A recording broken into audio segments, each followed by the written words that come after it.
আসসালামু আলাইকুম।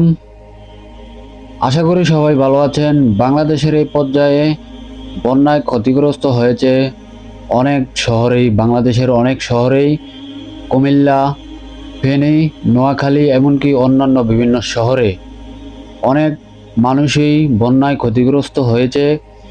বিশেষত করে অনেকেই এমনকি মৃত্যুবরণ করেছেন। প্রবাসী ভাই ও বোনেরা এমনকি বাংলাদেশ থেকে যারা এই ভিডিওটি দেখছেন, আসেন সবাই মিলে বাংলাদেশের বন্যায় ক্ষতিগ্রস্ত মানুষদের পাশে দাঁড়াই, যে যার স্থান থেকে সামর্থ্য অনুযায়ী সাহায্য করি। এমনকি যারা এই বন্যায় ক্ষতিগ্রস্তর মধ্যে আটকা পড়া রয়েছে, আসুন সবাই মিলে তাদেরকে উদ্ধার করি। এমনকি সবাই সবার স্থান থেকে যার যার সামর্থ্য অনুযায়ী বাংলাদেশের বন্যায় ক্ষতিগ্রস্তদের পাশে দাঁড়াই। বাংলাদেশের মানুষ আমাদের মানুষদেরই সম্পদ।